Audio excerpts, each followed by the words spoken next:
The National Educational Association of Disabled Students is a body for cross disability across Canada. Charitable organizations supporting full access to education and employment for disabled and neurodivergent post-secondary students as well as graduates. By working across three strategic areas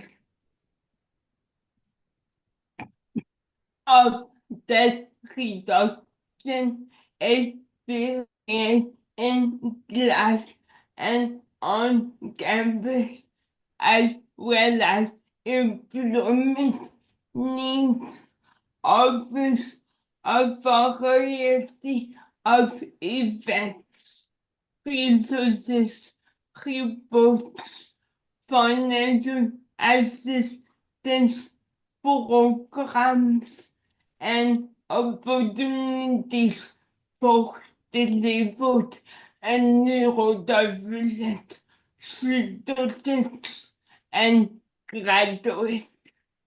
We collaborate with public category, public authors, other mental organizations, employers, disability service providers, and community members to improve opportunities in post-secondary education and the labor market for disabled and neurodivergent students and graduates.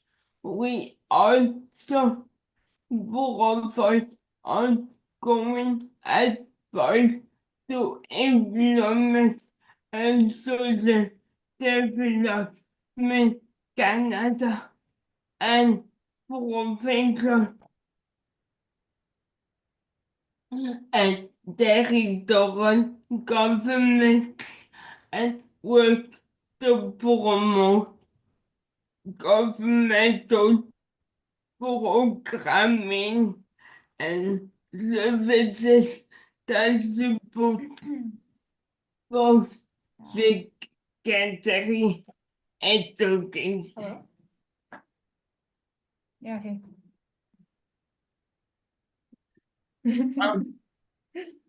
How's it going? Okay. Okay, cool. Sorry, Okay, I cool. think I'm hearing feedback.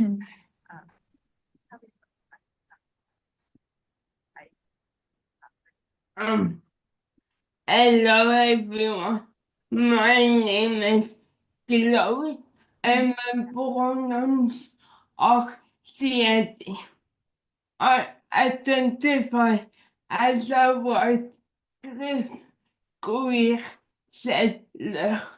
I currently reside on the traditional territory of the Ottawa and Cincinnati and Mississauga peoples to the unceded territory of the Algonquin peoples will forever be my home and where I first learned from indigenous communities.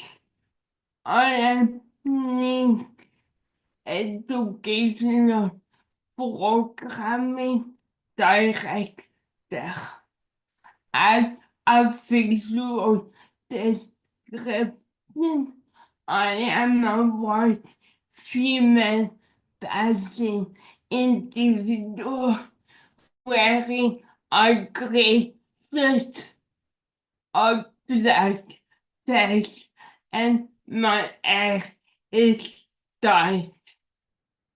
Thank you for sharing this space with us. Today we are joined by Cynthia and Lee and Daisy O'Mary from Elections Canada who will provide us with a thorough understanding of the federal election voting process. This workshop stems from unknowingly forced partnership between Elections Canada and NEADS. Disabled and neurodivergent students are almost a larger voting community that disproportionately remains untapped.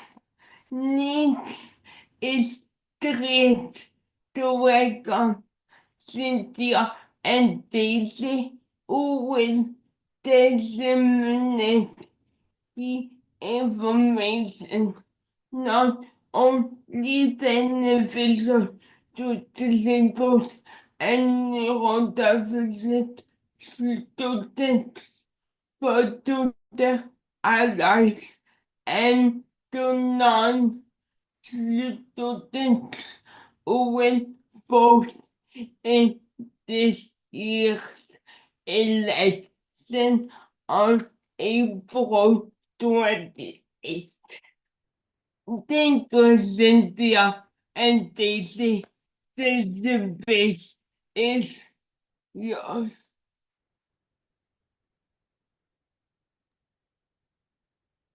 Thank you so much for that introduction. I will just share my screen if you guys can just confirm when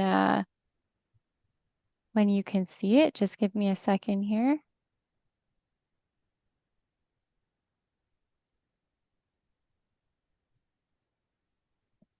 And you can probably see my notes right now. Yes. I can see it on my end. Perfect. Just give me a second here.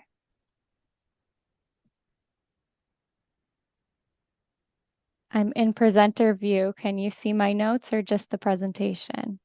Presentation. Excellent. All right. So thank you so much, Chloe, for that introduction. My name is Teague O'Mara, and I'm an outreach officer with Elections Canada, working on the accessibility portfolio. And I have the pleasure of introducing you to my colleague, Cyntia Henley. Hi, everyone. I'm Cyntia Henley, and I work with Teague at Elections Canada. So today, the goal is to ensure that by the end of this session, you'll have a clear understanding of the steps required to register and vote in a federal election. We'll go over the things you need to know to make a personalized voting plan so you can feel prepared and confident about how and when you'll cast your vote. We'll also speak about the security measures in place that guarantee a secure and fair voting process, ensuring that Canadians can vote with confidence. This session will take approximately 45 minutes, leaving 15 minutes at the end for questions. So research shows that young people tend to vote less than the general Canadian population. And according to Election Canada's estimation of voter turnout by age group, 46.7% of young electors aged 18 to 24 voted in the 2021 federal election, which is lower than any other age group. Elections Canada wants to make it as easy as possible for youth, students, and people with disabilities to participate in the electoral process.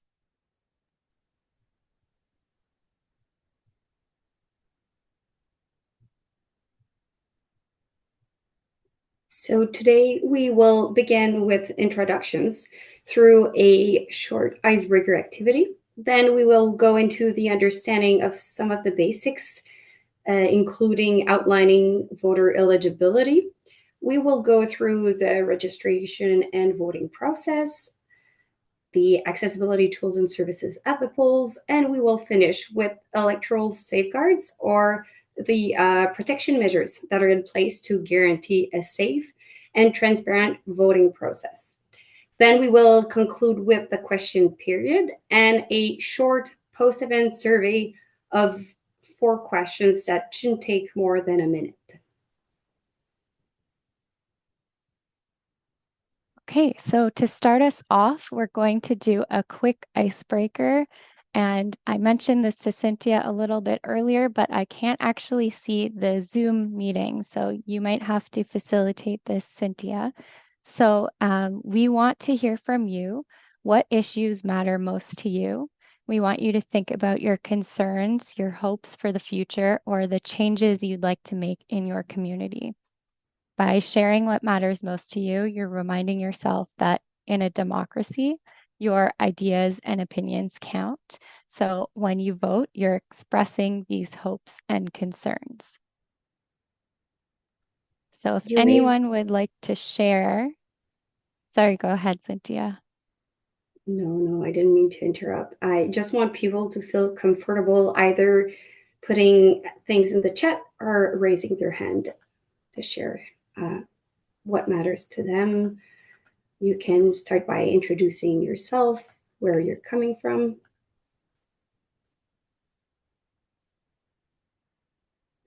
Isabella, do you want to go first?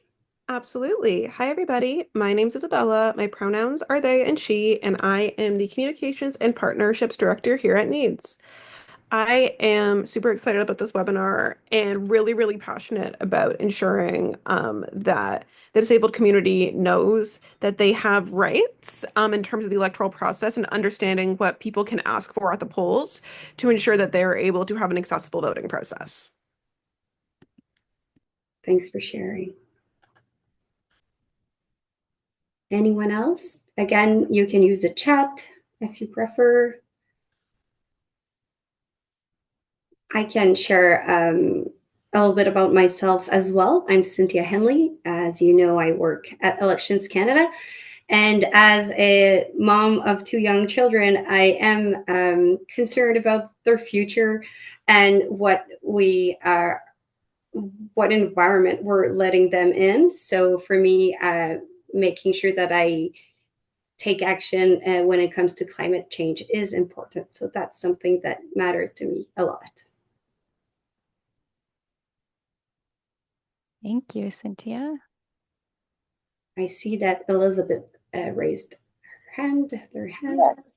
Hi, everybody. My name is Elizabeth Doherty. I'm joining today from New Brunswick.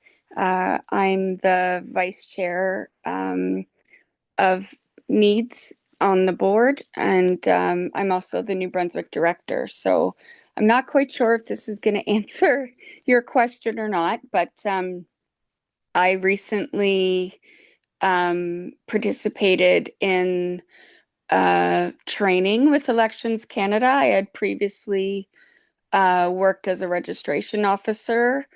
And so I had an experience last week in training that was less than ideal. I'll phrase it that way. Fortunately, the I'm going to forget the term, David Desjardins, the supervisory position at the local elector's office was open to feedback. But I'm here as obviously as a disabled student, a recent social work graduate, but I also want to, if there's an opportunity to sort of flag the personal experience that I had for education, and then also maybe to bring awareness to make sure that the training itself is inclusive for persons and students with disabilities, and that we're represented in all areas of the elections process. Just try to sum it up quite quickly.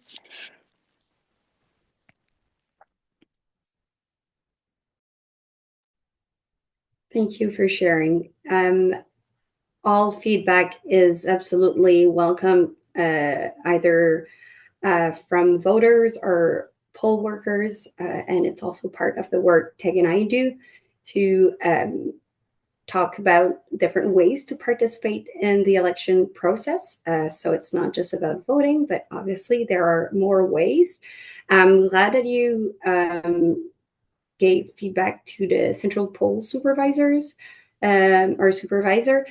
And I would also encourage you to share more feedback afterwards, after the election. And you may want to share if the situation got better afterwards or not.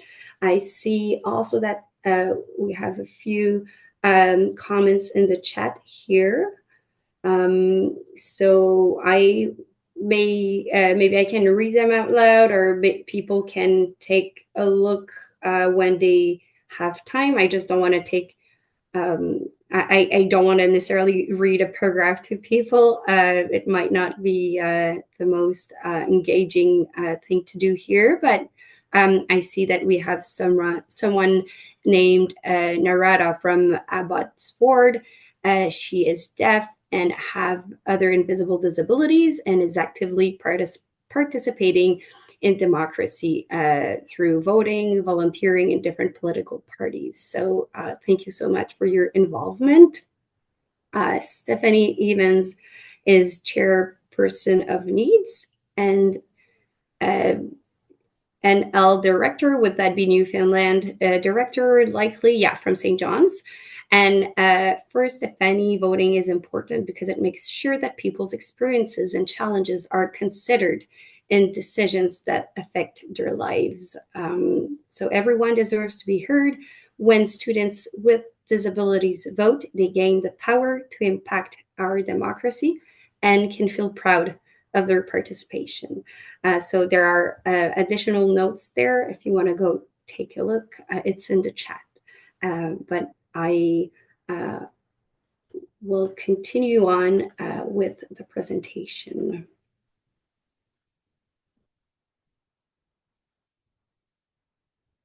So Elections Canada wants to make sure everyone can vote and run for office. This is actually part of our mandate. But we know that some people face barriers that make it harder for them to take part in elections.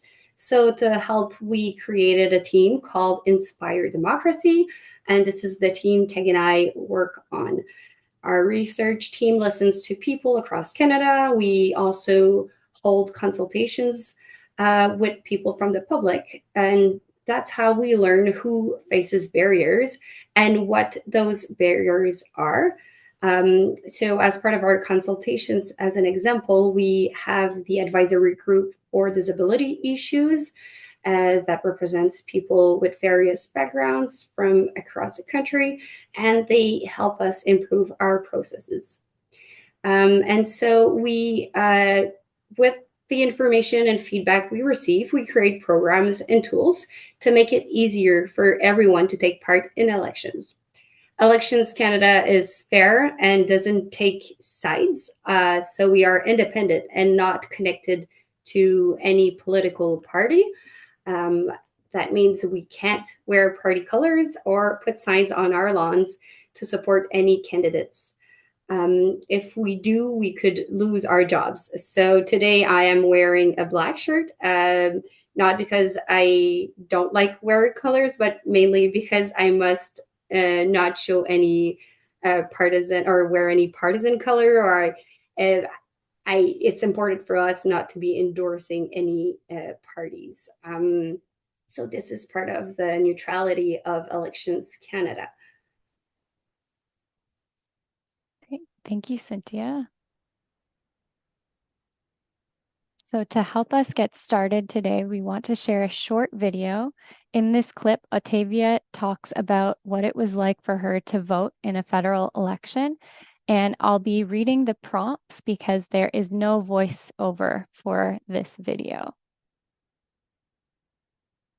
So let me know if the sound is okay. Okay, on my end. When it comes to federal elections, there are many ways to be a part of the action, whether it's registering and voting, working in an election. Sorry, it's too fast for me.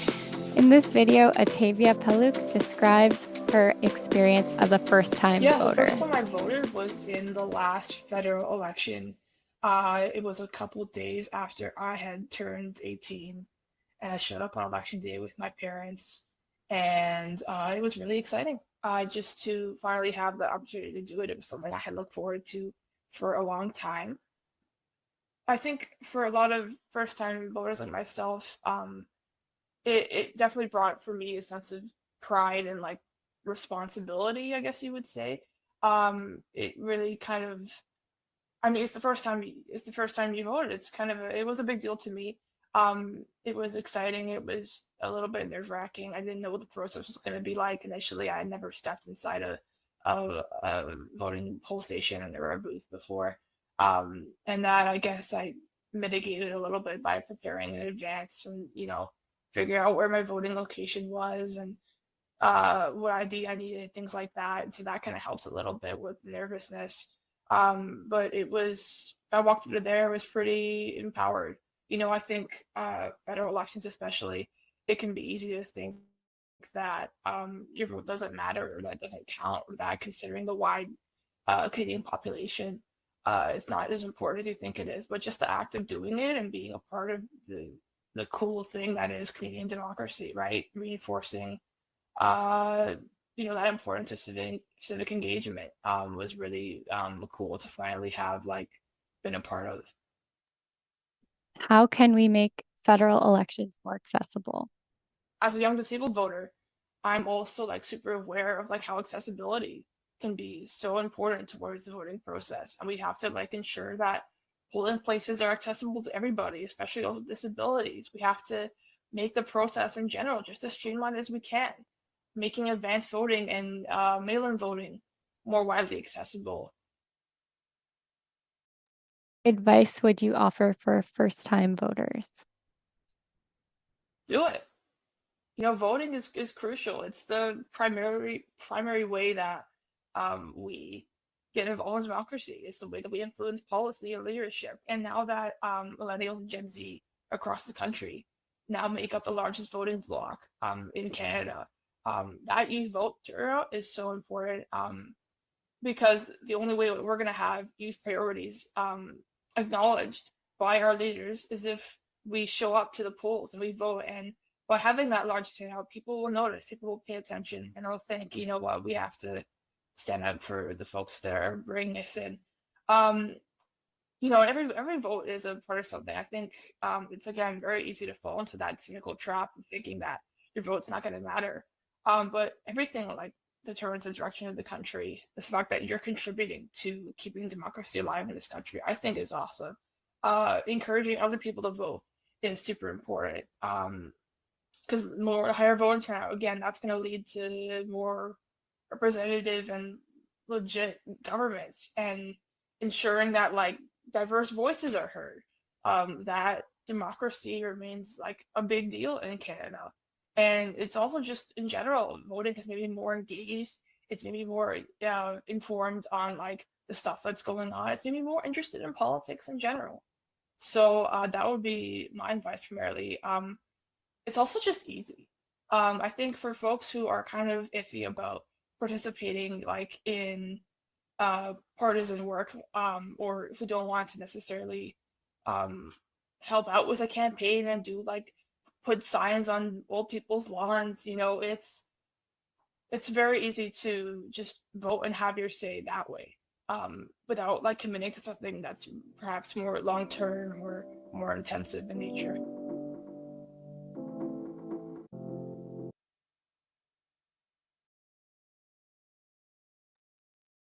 All right, so before we get into any more content, we thought it would be good to define a few of the terms that we will be using.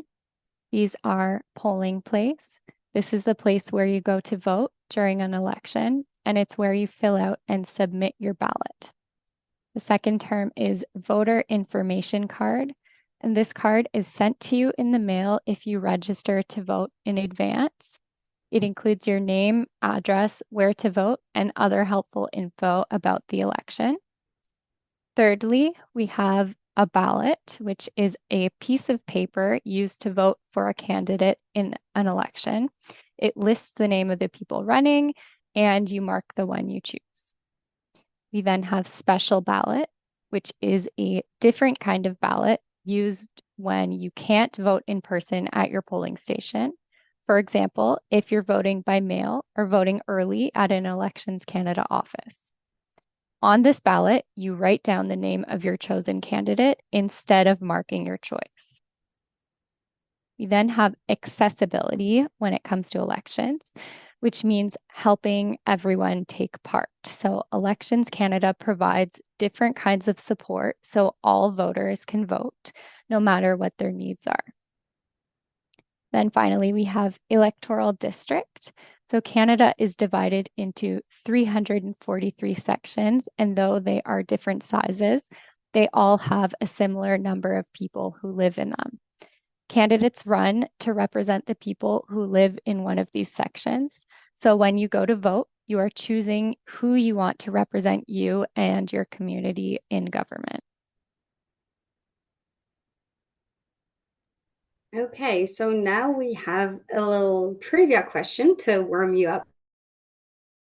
So this might not be known by everyone, but there's only one person who can't vote in Canada. Who is it? So A, the Prime Minister, B, the Chief Electoral Officer, C, a Member of Parliament, or D, a judge. Only one person cannot vote. Who is it? Who is it? Sorry. So you can put your answer in the chat or you can raise your hand. Who do you think that is? So I know the answer. So I will wait a little bit again just to make sure people think about it. Okay. So the answer is B. So it's Elections Canada's Chief Electoral Officer, Stéphane Perrault. He's a high-ranking official responsible for overseeing and managing the electoral processes within Canada. The role is crucial to ensuring free, fair, and transparent elections. So the current CEO, Stéphane Perrault, was appointed in June 2018 by the House of Commons, and he cannot vote, but as soon as he will be done his term, he will gain his right to vote again. So other than Stéphane Perrault, people who can vote in Canada must be Canadian citizen, be at least 18 years old on election day, and they must be able to provide proof of identity and address in order to vote. And since ID is one of the biggest barriers to voting, we are going to talk a lot about it today. So we have another quick trivia question. It's true or false, registering and voting in a federal election is mandatory? I'll let you guys think about that. You're welcome to put it in the chat or yell it out. All right, so the answer to that one is false. In Canada, voting is a right protected by the Canadian Charter of Rights and Freedoms, but it is not mandatory, so you can choose whether you want to vote or not. So registering to vote helps protect Canada's elections, and it makes sure that only people who are allowed to vote can do so. Elections Canada keeps a list called the National Register of Electors, and this list is updated regularly and includes basic information like your name, your address, your gender, your date of birth, and then it also contains a special ID number to track these changes. So this helps make sure that people are voting in the right riding. To stop anyone from voting more than once, there are rules. So people have to vote in person at their assigned polling place or use a special ballot. Once someone has voted, election workers mark their name on the list so they can't vote again. And Elections Canada also works to protect your privacy. We only collect basic information like your name and address, and we do not collect your social insurance number and usually don't ask for your phone number or email.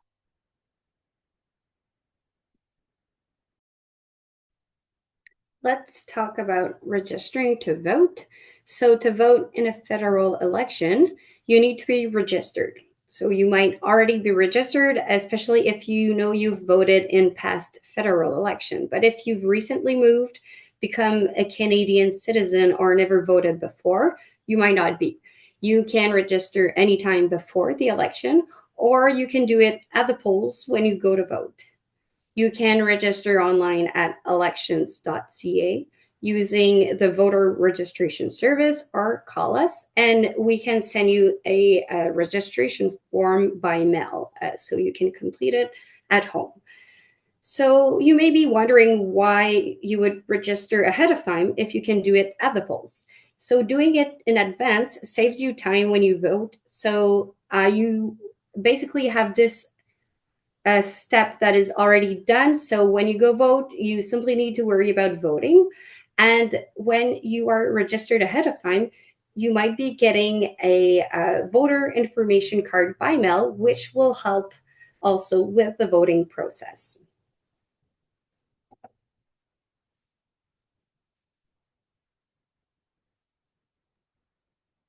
So we also want people to know that they can register to vote when they apply for citizenship. So this applies to new Canadians.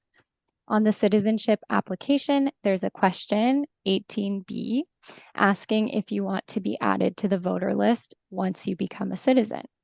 Lately, fewer people have been checking yes to this question, so we want to make sure everybody is aware of it.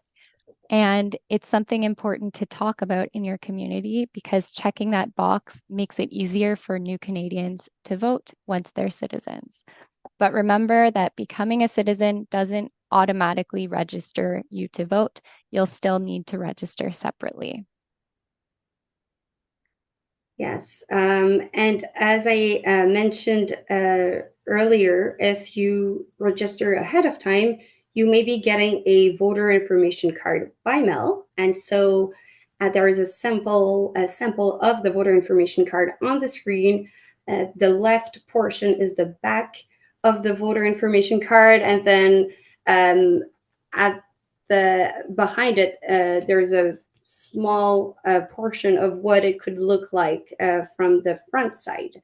So this information piece is important because it gives you, it shares when the voting dates are and at which polling location you are assigned, because this might vary from election day to advance polling days. It will also tell you if your polling place is accessible. But if you haven't received your voter information card yet, you might want to check online for this information, and also to check with Elections Canada to see whether it was delayed, or to make sure you are actually registered on the National Registry of Electors. But don't worry, it is not too late. You can always register at the polls as well. So we'll jump into the different ways to vote.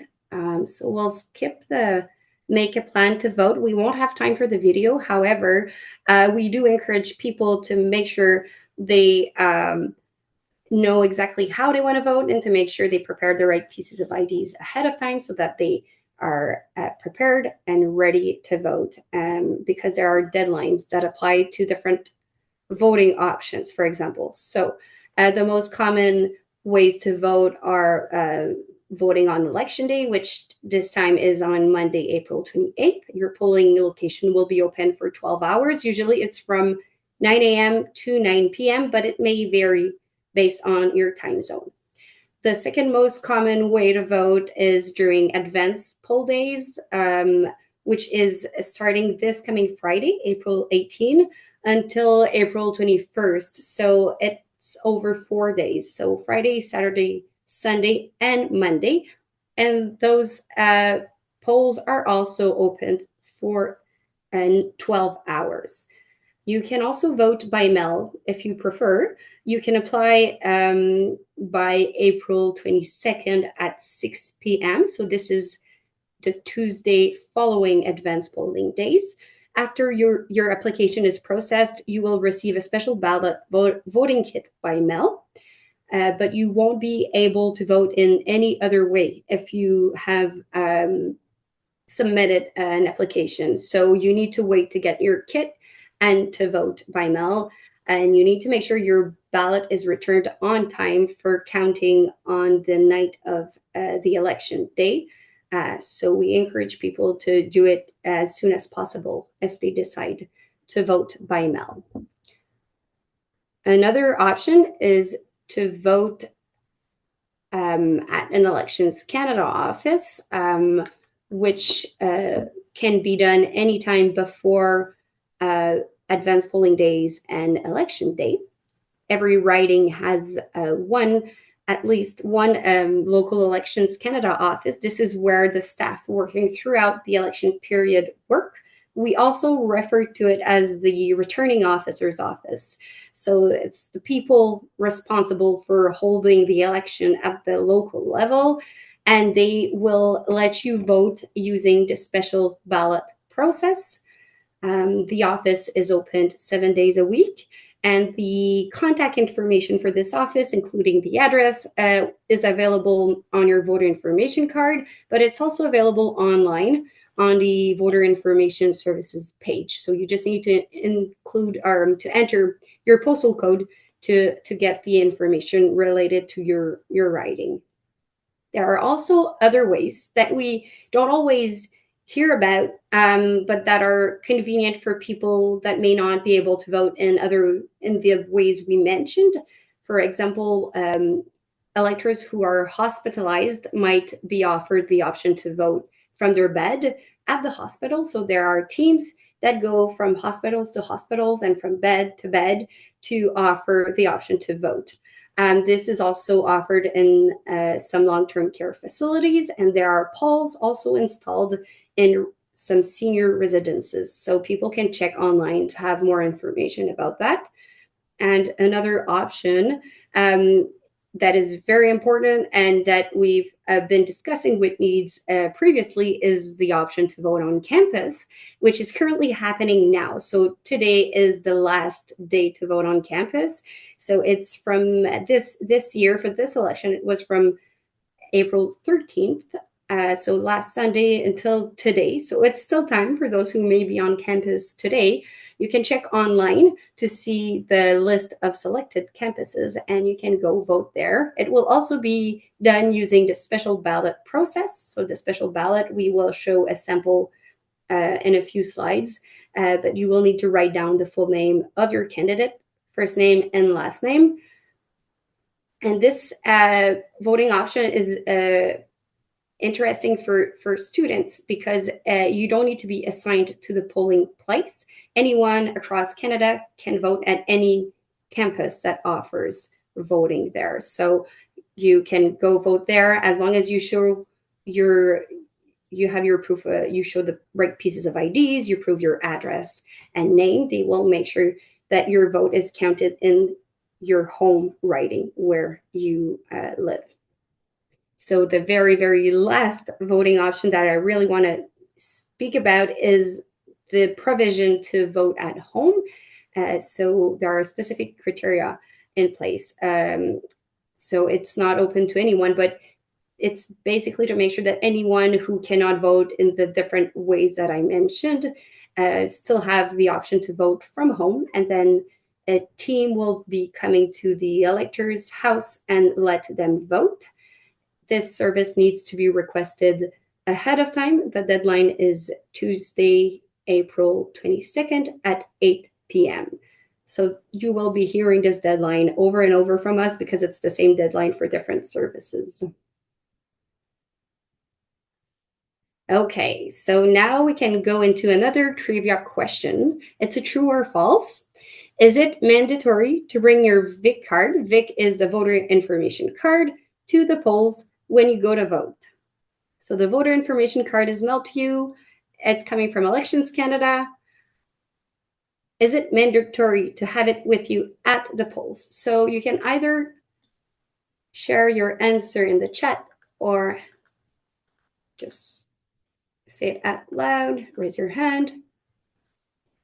So the answer to this is false. It is not mandatory, but it's a way you can show proof of address with a second piece of ID that would also include your name. So if you want to bring it with you at the polls, it will ease the process for you and also for the poll workers who will want to assist you.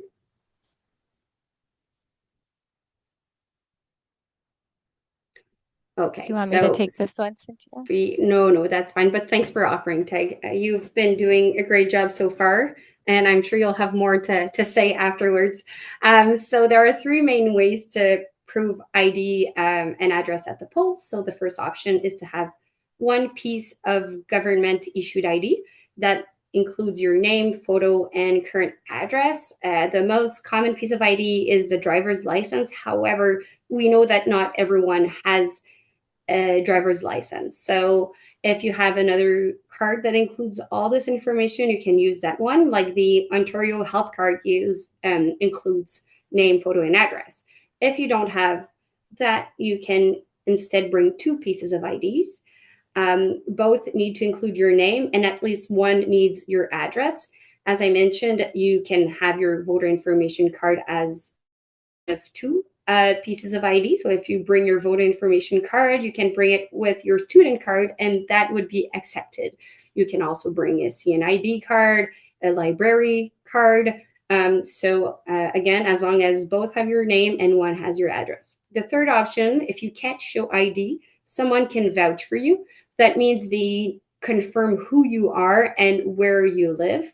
The person vouching must be assigned to vote at the same polling place as you, and they can only vouch for one other person. Well, for one person. So they can't be vouching for many people or many people living in the same house, for example. They will also need to be eligible to vote and have their own proper ID to vote. So for those of you who aren't as familiar with how to mark your ballot, here are some examples of accepted and rejected marked ballots. So on the left, there are 6 different samples of marked ballots that would be accepted, excuse me. Then on the right, there are 6 different types of marked ballots that would be rejected. So we're really looking for something, just a symbol written inside that circle there. So you can't write anything down. You can't put a number. It really has to be inside the circle there. All right. So if you vote before Election Day or outside of the advance polls, you'll be using something called a special ballot. So this type of ballot is used when voting by mail, on campus, and at a local Elections Canada office. When you use a special ballot, it won't have a list of candidates printed on it like a regular ballot. Instead, there will be a blank space where you can write the full name of the candidate you want to vote for. So this is what you can see here. This is what your ballot will look like, what you're seeing on the screen. They may not have a printed list of candidates, so make sure to check online ahead of time to know who you are voting for. And I'm just going to skip that trivia question just in the interest of time, if that's okay, Cyntia. Absolutely. Thank you.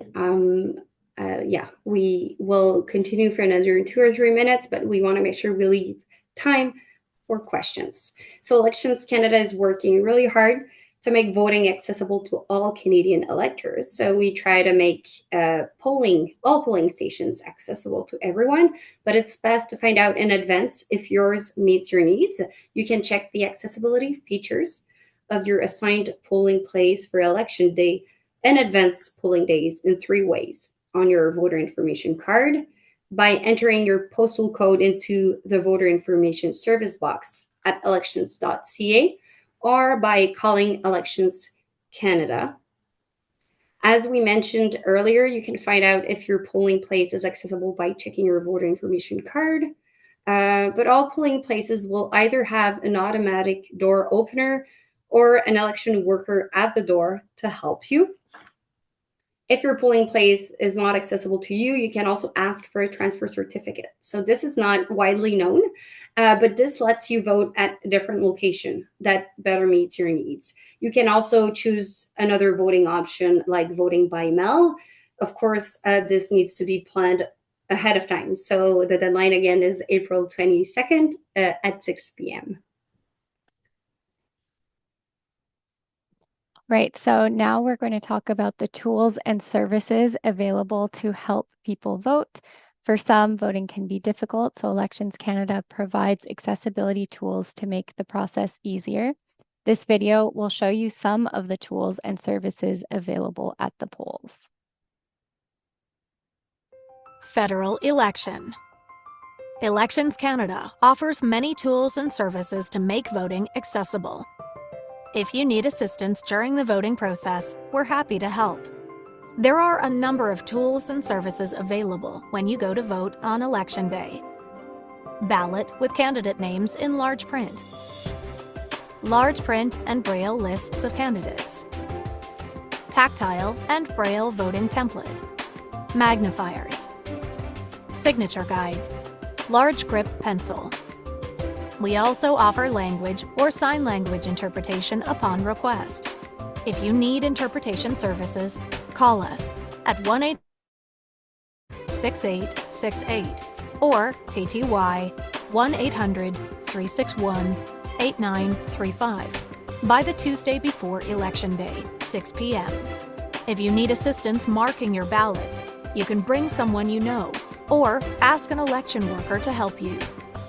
Our website is fully accessible and has voting information in multiple languages. There are also products available in many other formats, including large print, Braille, and DAISY. If these options don't meet your accessibility needs, call us to discuss other ways you may be able to vote. Visit elections.ca for the official information you need to vote, or call 1-800-463-6868 or TTY 1-800-361-8935. All right, and just to let everyone know, we do have these videos available in ASL and LSQ on our website. And we've provided a resource sheet. I'm not sure if that's been sent out yet, but the link for that is on there. So as the video said, if you need help while voting, you can let an election worker know how they can support you. Elections Canada understands that some people may need help marking their ballot, and you can bring someone with you to help, or you can ask a poll worker for assistance. So if a poll worker helps you mark your ballot, there will always be another worker present to make sure everything is done properly. And whoever helps you vote must make a vow or a promise to keep your vote private. If your helper is a spouse, partner, or family member, they can help more than one person, as Cyntia said before. But if your helper is a friend or someone else, they can only help one person and must swear that they're only helping one voter. As mentioned in the video, you can request spoken or sign language interpretation, but you need to contact Elections Canada by April 22nd to set this up ahead of time. We also have a feedback form online or at the polls where you can give feedback about the accessibility of your polling station or other things that you'd like us to know. And this helps us to learn what works well and where things can improve. While we appreciate positive feedback, we also really want to hear about any problems you had so that voting can be made more accessible for everyone. A link to this is also on that resource sheet. And I'm going to skip here. So we have time for questions. So we just wanted to thank you guys so much for being here today. We hope the presentation made voting feel a little less overwhelming and helped you think about the issues that matter most to you. So now we want to open the floor for questions. And I just want to draw attention to the QR code on the screen, which you can use to find our questionnaire because it will help us improve our workshops. A link to that is also in that resource sheet. So I will open the floor up for questions. Marcia, you can go ahead. Thank you. My name is Marcy Yale. I'm the national president of the Alliance for Equality of Blind Canadians, and I thank you for this webinar. It was very interesting, very disturbing in some sense. So I just want to clarify that if I decide to go to the Elections Canada office to vote, there will not be a chance for me to vote in secret because the Braille / tactile template will not be in use there. I just want to verify that because that usually the elections office or the returning office, whatever they're going to call it, is an accessible place to go vote. Now it seems they've changed that. And if you're voting at the elections office, you have to use the special ballot, which means that I have to be able to write clearly enough to write my candidate's name. So I just want to clarify that. Am I correct in understanding that? Thanks for your What Canada is trying to do is to offer as many voting options as possible to make sure that everyone can find one way that meets their needs better. One of them is being able to vote earlier at the Elections Canada office using this special ballot process. So you are correct in the sense that at the Elections Canada local office, you must be able to write down the name of the candidate. So if you are not able to do so, you may request assistance from either the poll workers or someone who comes with you to support you. However, there are other ways to vote independently other than the option of voting at the local Elections Canada office. So I hope this clarifies.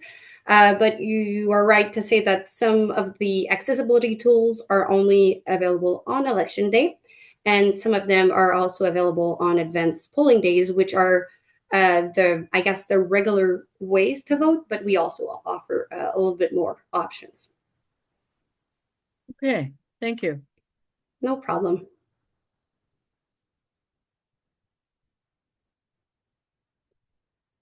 I see a comment in the chat. So this is mainly to highlight these workshops and some other great work organizations we work with are doing. So thanks for highlighting this. Are there questions for us about the process, about different options, something we might have missed or not made clear enough? I know we're close to 2:30, which is the stop for this webinar, but as you have been told, you can contact us you can contact Elections Canada as well. And if you think of anything after this this presentation, you can also reach out to NEADS, and they can relay the information or your questions to us. It will be our pleasure to answer. Thank you, everyone, for your time.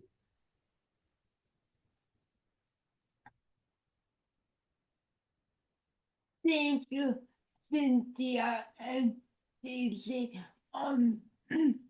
This was so insightful, and I'm sure it will be a brilliant resource on our YouTube channel. I just want to reiterate that this webinar would be uploaded on YouTube, and we will send an email to all registrants whenever it is available. Thank you, everyone. Thank you to our access team as well. We can start the recording now.